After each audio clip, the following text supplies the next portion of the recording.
Olá para você inscrito aqui no canal Pão do Advento. Vamos dar continuidade aqui aos nossos estudos da lição da Escola Sabatina deste trimestre, que traz o assunto das alusões, imagens e símbolos como estudar a profecia bíblica. Né? O tema geral é esse aí. Então nós estamos, é uma lição bem diferente, ela vem trazendo, ela vem mais falando sobre método do que a interpretação do texto bíblico, do texto profético bíblico, propriamente dito. Né? Como eu disse na lição passada, existem dois tipos de profecia na Bíblia. Nós temos o que chamamos de profecia clássica, que é aquele tipo de profecia que necessariamente não precisa ter símbolos, não quer dizer que nunca vai ter, tá? Mas geralmente ela não é assim, ela é mais direta. Então, por exemplo, ela fala, sei lá, uma profecia que fala sobre a guerra dos assírios, a vinda do reino de Babilônia, que vai invadir Jerusalém, vai prender levar todos em cativeiro e tudo mais. Tá? Então, coisas que estão presentes ali, por exemplo, no livro de Isaías. O profeta Jeremias também fala sobre isso. Então, são profetas cujo estilo de profecia do texto, né, a forma como foi revelado, é o estilo que a gente chama, nós chamamos, tá? Não é eles que chamam, não. Nós chamamos de estilo clássico, é a forma assim como a teologia resolveu, para poder organizar as coisas, né, o pensamento, organizar os vários estilos que existem na palavra de Deus, então é necessário dar nome para a gente não se perder. Então o nome que foi dado é estilo clássico, porque é o estilo geral, assim, o estilo o estilo comum. Então nós encontramos também Paulo com profecias nesse estilo, o próprio Jesus também em suas profecias, no capítulo 24, boa parte dele tem, né, na verdade a maior parte do texto de Mateus, Marcos 13, são textos de profecias clássicas. Agora nós temos também, na literatura profética, o texto que a gente chama, nós é que chamamos também, tá? De apocalíptico. Nós temos o último livro da Bíblia, que é a Revelação, né? Em grego é Apocalipse. Então o Apocalipse dá um nome a esse estilo, que é um estilo que já existia, tá? O Apocalipse foi escrito nesse formato, mas nos dias do Apocalipse já existia. Nós encontramos até no Antigo Testamento, né, livros, né, com essa característica, que é o caso do livro de Daniel, o livro do profeta Ezequiel, alguns trechos de alguns profetas também, quando o profeta usa uma figura de uma figueira, usa a figura da esposa, da mulher. Então é um símbolo, né? É uma característica da profecia apocalíptica dentro da profecia clássica. E dentro da profecia apocalíptica nós também podemos encontrar o estilo clássico também, mas só que em menor grau, muito menor grau. E essa semana nós vamos falar sobre o fundamento de Gênesis. Então, na semana passada, o título era Princípios da Profecia, tá? Então, esse aqui também é um princípio. Esse fundamento de Gênesis aqui dessa semana também é um princípio. Então, qual é o princípio que nós vamos seguir aqui agora? De que no Gênesis nós encontramos a base para os escritos dos profetas. Isso na verdade, até seja o profeta clássico ou apocalíptico, tá? Porque, na verdade, Gênesis é base de tudo. Ele é base, na verdade, da escritura toda. E aí, uma base maior, assim, mais ampliada, é o próprio Pentateuco inteiro. Então, aquilo que nós vamos aplicar hoje aqui é somente ao livro de Gênesis, você pode aplicar ao Pentateuco todo, tá? Então, qual é o princípio que nós vamos usar aqui? Qual é o princípio que vai surgir no fundamento de Gênesis? É o que a gente chama de princípio da primeira menção. Né? O texto da lição até fala assim que alguns utilizam a expressão lei da primeira menção. Mas não se trata exatamente de uma lei porque não se aplica em todos os casos, tá? em todos os momentos, mas é mais um apanhado geral. Na maior parte das vezes você pode se utilizar desse recurso aqui. E é importante que você use desse recurso para você entender o texto da profecia apocalíptica e até mesmo de outras passagens que nem são profecias. Às vezes, por exemplo, uma parábola, né? Jesus contou muitas parábolas. Você pode usar esse princípio também na interpretação desses textos, tá? Então, como é que funciona o princípio da primeira menção? No livro de Gênesis, nós temos ali, ele é o livro dos princípios, tá? Então você tem o princípio de tudo ali. Ali vai contar como é que surgiu o mundo, como o mundo foi feito, vai contar também como a história do primeiro casal, a criação do primeiro casal e a história do primeiro casal, a história da queda, que é o início também da rebelião aqui na Terra, vai contar o primeiro homicídio, né, a primeira morte, né, a primeira morte causada ali. A partir do momento que os homens pecaram, eles já estavam destinados à morte, essa morte física aqui, né, a vida, o homem não viveria mais eternamente. Só que, infelizmente, Abel foi vítima, né, ele não conseguiu nem desfrutar dos seus, né, naquela época se podia viver 1000 anos, né, quase 1000 anos, e Abel não chegou a isso. Tá? Abel morreu muito cedo, morto pelo seu próprio irmão. Então, nós temos ali o início, temos ali a história do dilúvio, né? O dilúvio. Vamos ter a história da arca de Noé, da Torre de Babel. Então, todos esses primeiros, né, eventos aí, eles vão ecoar na profecia. Vão surgir de uma forma ou outra na profecia, no texto bíblico. Então, toda vez que o texto bíblico cita, você tem que evocar. Então, ao mesmo que ele ecoa, você evoca. Você evoca, você vai lá atrás, você volta aí as folhas da sua Bíblia, vai lá no início, lê a história como foi contada ali, e aí tenta fazer os paralelos, tenta tirar os princípios, tenta tirar ali os ensinos, né, as lições de moral que se encontram naquele texto, né, os problemas que eles apontam, para você aplicar no texto apocalíptico, poder tirar o ensino que o texto está querendo passar para você. Então, por exemplo, a lição vem falando aqui a questão do amor, né, o amor de Deus. O amor de Deus, ele é mencionado, né, pela primeira vez, o amor de Deus, na verdade a palavra é amor, né? Não, mas é o amor de Deus, você vai entender já, que se trata do amor de Deus aqui. Você vai ver a questão do amor aparecer pela primeira vez na história de Isaac e Abraão. Porque Abraão, né, quando Deus pede para que Abraão sacrifique o seu filho, ele declara assim, olha, Isaac, a quem você ama. Ele usa essa expressão, Isaac a quem você ama. É a primeira vez que a palavra amor aparece no texto bíblico. Assim, dentro do nosso, levando em conta o Gênesis como o primeiro livro, tá? Porque o primeiro escrito mesmo, o primeiro texto escrito foi Jó. Mas dentro de uma formatação assim, uma cronológica, a narrativa, né? Levando em conta a narrativa de forma cronológica, você tem que começar pelo Gênesis, né? Não pelo livro de Jó. Mas o livro de Jó, na verdade, foi o primeiro livro escrito, né? Segundo a maioria dos estudiosos aí. Então a questão do amor aparece aqui.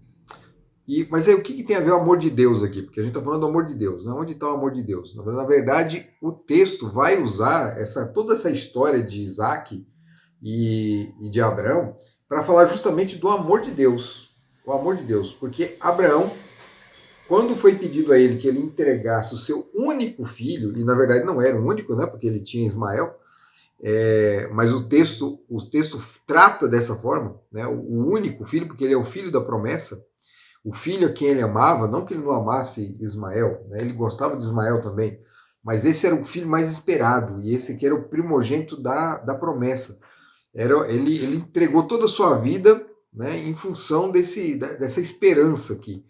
E, na verdade, acabou criando um tipo de relação com o filho ali que era imprópria, porque ele acabou quase que divinificando o filho, e Deus não queria isso. Então ele pede para Abraão, ele faz a prova, o teste, ele testa a fé de Abraão nesse sentido. Abraão seria capaz de entregar o seu único filho? E ele é capaz. Então ele vai, né, o texto conta assim o texto não vai entrar nos detalhes de o que Abraão pensou, o que ele sentiu no momento, mas ele pega o seu filho, caminha até o Monte Moriá e explica a situação para o filho, que o filho pergunta, pai, está aqui a madeira, mas cadê o animal para o sacrifício? Então ele fala, Deus proverá. E lá na frente, Isaac também vai entender. Então tem aqui, ó, a questão do amor de Isaac pelo seu pai também. Isaac vai entender que ele é a vítima. Ele é a vítima. E ele se entrega. Então você tem Isaac que se entrega e tem um pai que entrega o seu filho. E no final da história, Deus ele intervém e apresenta um sacrifício.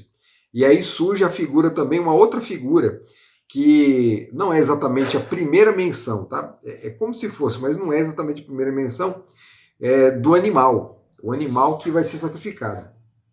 É falado do cordeiro, e quando chega o momento do sacrifício, surge ali um carneiro. Tá? Então, havia um animal para o sacrifício, mas a ideia do animal que morre já está presente lá na história das vestes de Adão e Eva, porque foram vestidos com pele de animal, ou seja, um animal teve que morrer para cobrir a nudez deles. A história de Caim e Abel tem a ver com sacrifício, ou seja, tem um animal também que morre ali. Não é falado qual é o animal, mas Abel ele criava, né, ele tinha um rebanho. Então, a ideia do animal está presente aqui. Então, é a primeira menção também de sacrifício, de animal, e coisas que o livro de Apocalipse também vai usar. Também vai usar. Por exemplo, quando é mencionado a cena, a visão do trono, em Apocalipse 4 e 5, né, falando sobre a visão do trono e a entronização de Cristo. Então, Cristo ali ele aparece como o cordeiro. Então, é uma lembrança dos primeiros sacrifícios que acontece lá no Éden, com Abel, do sacrifício que é executado ali por Abraão. Aparece também a ideia, né, porque é o cordeiro que foi morto, então relembra a Páscoa. Então você tem ali uma forte menção à Páscoa, que também está não no livro de Gênesis, mas está no livro dos inícios, porque Êxodo também é um livro dos princípios. Ele faz parte do Pentateuco, então tá ali, a ideia tá ali. Então todos esses elementos, eles funcionam como arquétipos para tudo que vem depois, tá? Então se você for usar essa ideia de arquétipo para alguma coisa, você use procure na Bíblia, tá? A figura, porque aqui é a origem de tudo, aqui é a origem real de tudo. Né? As culturas que existem no mundo vão copiar isso aqui. Então, na verdade, eles servem até de arquétipos para as culturas que vieram depois. Né? Geralmente, os estudiosos fazem o contrário. Eles vão atrás, por exemplo, lá da cultura mesopotâmica, vão lá atrás da cultura egípcia, vão encontrar elementos ali que acabam aparecendo em outras culturas também, como se eles fossem os originadores. Mas, na verdade, a origem de tudo vem daqui. Tá? É daqui que vem. Então, por exemplo, quando você lê lá que na Mesopotâmia tinha uma história lá do camarada numa arca, para fugir do dilúvio, né, para escapar do dilúvio, uma família foi colocada dentro da arca, então, aí você pensa, então foi daqui que a Bíblia tirou a história. Não, na verdade não é isso não. Na verdade, essa história de lá surgiu, lá na Mesopotâmia surgiu, porque houve de fato um dilúvio com Noé, né? E a história de Noé que foi adulterada, foi modificada, foi acrescentar elementos. Então, o arquétipo é Noé, não é o que está lá na Mesopotâmia, não tem nada a ver com isso aqui, tá? Aquilo ali é a distorção do paganismo, é a grande obra do mal, tá? A grande obra do mal. Então, esse é o princípio da primeira menção. Não sei se deu para pegar direito aí, mas você sempre vai encontrar elementos. Então, você tem o elemento do amor, aqui, como eu mencionei, você vai ter a questão de Isaac, que eu já mencionei aqui também, né? A lição vai falar sobre Isaac. Onde está o cordeiro? Né? Então você tem lá no livro de Apocalipse o cordeiro que foi morto. Tanto lembra a história aqui de Isaac, quanto lembra a Páscoa, como eu já mencionei. E os sacrifícios que foram mencionados lá, as ordenanças que foram mencionadas no livro de Levítico, também estarão lá. Né? O livro de Apocalipse vai trazer muitos elementos de Levítico, vão apresentar elementos de Levítico. É importante você conhecer como primeira menção ali no Levítico para poder fazer com que o Apocalipse se descortine. Não só o Apocalipse, eu estou falando do Apocalipse toda hora aqui, mas não é só o Apocalipse. No livro de Daniel também, e o livro dos outros profetas clássicos também, e até a própria Bíblia de uma forma geral. Né? Até se você estiver lendo um livro histórico, você vai entender o que está acontecendo ali e por que está acontecendo as coisas. Por exemplo, quando você está lendo lá o livro de Reis, contando a história do povo de Israel, e eles vão caindo e caindo, até que vem o rei de Babilônia e toma conta de tudo. E você pensa, mas por quê? Por que o castigo tinha que ser tão grande assim? Por que tinha que ser isso? Por que esses eventos iam acontecer? Quando você tem ali o entendimento da aliança que foi feita com o povo de Israel, que se encontra onde? Lá no Pentateuco. Lá no livro de Êxodo, no livro de Levítico, Números e Deuteronômio, você tem ali os elementos da aliança que foi firmada com o povo de Israel. E o castigo final para a quebra da aliança, né, para persistência em quebrar a aliança, era justamente o cativeiro. Aquilo da onde Deus tirou eles para fazer aliança, Deus tirou do cativeiro do Egito para fazer aliança com o povo. Se eles quebrassem a aliança, voltava para o cativeiro. Só que eles voltaram para o cativeiro egípcio, foram para o cativeiro babilônico. E até a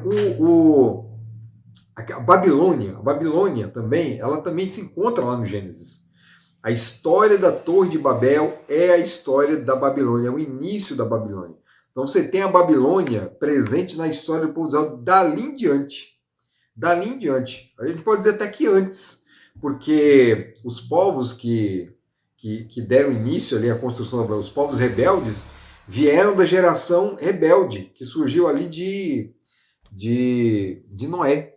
E essa rebeldia já veio deles lá de antes do dilúvio. Então, essa rebeldia já existia antes do dilúvio. A rebeldia do dilúvio, antediluviana, ela atravessa, né, o instante do dilúvio, o dilúvio que deveria dar fim em tudo e trazer um novo começo, mas Deus, depois do dilúvio, olha e vê que o coração do homem é continuamente mau. O coração do homem não mudou.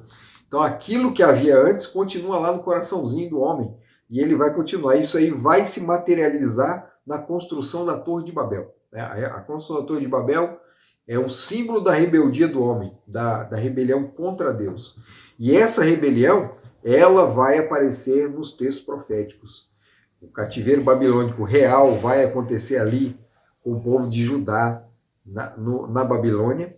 Os povos assírios também são ali, né, estão ali, eles são parte disso, né? Toda aquela região da Mesopotâmia está representada ali. E você vai ver o resgate disso tanto no texto de Daniel quanto no texto de Apocalipse. O Apocalipse vai chamar o grande perseguidor dos últimos dias, o poder que persegue o povo de Deus, de Babilônia. Então entenderam aí onde você tem que buscar a coisa? Você não pode buscar fora. Se você buscar fora, você vai entender tudo errado. Vai entender tudo errado. Então não adianta você ler a profecia e os símbolos proféticos e procurar a interpretação dele lendo jornal, lendo revista. Você não pode fazer isso aí, né? Exegese de jornal. Não existe isso. Você pode buscar em jornal para se informar. É bom, é útil. Mas não para interpretar a profecia, tá? Não faça isso não, porque você vai cair num erro danado. Então, por exemplo, aí surge aí o Elon Musk, ele inventa, né, traz uma nova revolução tecnológica aí, ou um outro grande magnata surge com uma nova ideia, você, puxa vida, já é o fim do mundo, e a coisa vai acontecer assim, assado. Aí você vai atrás de partidos políticos, esquerda, direita, né, centro e o sei lá o que mais, e você vai tentar fundir isso aí também da profecia para entender a profecia. Vai dar errado também, não vai entender. Você tem que entender de dentro da Bíblia para fora, e não de fora para dentro. Se você fizer isso, né, é o significado da palavra, exegese. Exegese é que você tira de dentro para fora. É o significado que você pega do texto para fora, né? Mas isso é exegese. Agora, o contrário é exegese. É quando você pega a coisa de fora e quer forçar para dentro. Então é isso. Essa lição ela tá muito rica nesse sentido. Ela termina aqui, por exemplo, falando da serpente, que é um outro elemento que vai aparecer. Você lembra lá da história lá do capítulo 12 de Apocalipse? Fala que foi visto uma serpente, né, um grande dragão perseguindo a mulher. E aí o texto vai dizer, olha, esse dragão é a antiga serpente, Satanás. Então você tem a figura da mulher ali, que é um símbolo da igreja, mas ao mesmo tempo ela tá ecoando a história de Eva lá no Éden, que foi perseguida pela serpente, enganada pela serpente.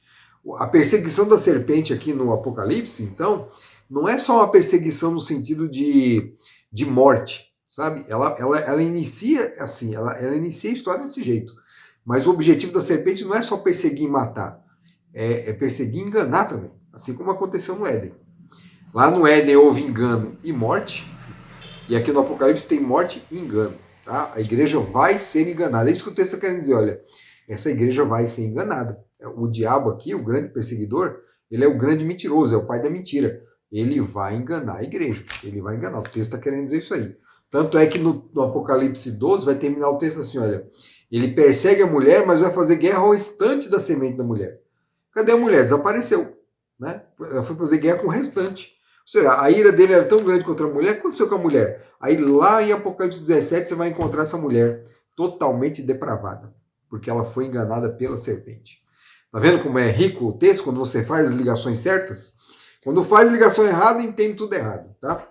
Ó, e no vídeo passado, eu dei dicas de leitura e faltou alguns livros também que eu queria indicar. E se eu for encontrando mais alguma coisa, eu vou trazendo para vocês. Ó, tem um aqui, esse aqui é a nível de curiosidade, tá? Mas ele também serve para ensinar muita coisa. Mas nós não cremos em tudo que está nele aqui, porque foi o exercício que Isaac Newton fez para entender as profecias. Ele foi muito bom. Ele nos ajudou muito, esse texto de Isaac Newton ajudou muito a Igreja Adventista, nos seus primórdios, a se orientar e encontrar os novos significados, né, os significados mais profundos do texto. Então ele é rico nesse sentido, para você entender assim a trajetória histórica do texto profético. É esse livro aqui, as profecias do Apocalipse e o livro de Daniel. Aqui está falando Raízes do Código da Bíblia, porque ele quis fazer um paralelo com outro livro aí, Código da Bíblia, que não tem nada a ver. Mas é de Sir Isaac Newton, né? O grande, né? Aquele mesmo da gravidade, tá? Não é outro, não. Temos esse livro aqui, ó, do Ranko Stefanovic, Revelação de Jesus Cristo. Tá? O texto... Essa imagem da capa aqui eu não gostei muito, não, mas no geral ficou bonito, tá? É que eu gosto de ver a parte estética do livro também. Né? Dentro ele é muito bonito, bem diagramado, tem muito conteúdo, tá? Esse aqui eu não terminei de ler ainda, mas ele é muito bom. Então, até onde eu vi, é muito bom. Ó, esse aqui também é muito importante que você tenha. O comentário bíblico. Aqui no volume 7, né, você tem o comentário do livro de Apocalipse. Você vai ter no comentário bíblico, você vai ter o comentário da Bíblia inteira, tá? O comentário bíblico Adventista do Sétimo Dia. Você vai ter o comentário do livro de Daniel também no outro volume, tá? Que eu não lembro agora, tá ali na estante, mas eu não lembro agora qual que é. Deve ser o quarto volume, eu acho. Então você adquirindo, você vai ter um bom material aqui para tanto não só para explicar os símbolos como o Apocalipse de uma forma geral. E você tem agora, né, a Casa Publicadora lançou agora um novo comentário, né? Ele é menorzinho assim, mas porque, na verdade ele é como se fosse para um acréscimo a isso tudo que já foi feito aqui. Esse comentário aqui já tem mais de 40 anos, né? Então ele precisava ser atualizado. Esse novo material que a Andrews University proporcionou para a gente é um material complementar. Então ele complementa o antigo comentário bíblico. E temos também esse aqui, o livro de Daniel, Interpretação, História e Teologia. Tá? Esse aqui eu adquiri com a ajuda do pastor da minha igreja aqui, do Jardim Robrum, onde eu frequento. E esse eu não li ainda, mas eu já sei que é bom, tá? Eu já sei que é bom, já dei uma folheada.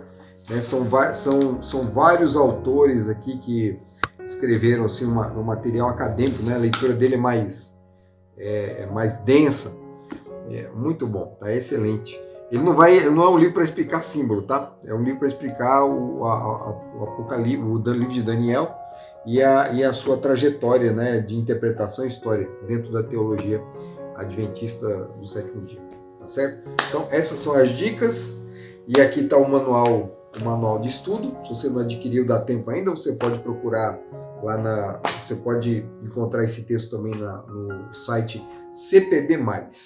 Que Deus abençoe você. Até o nosso próximo vídeo. Tchau.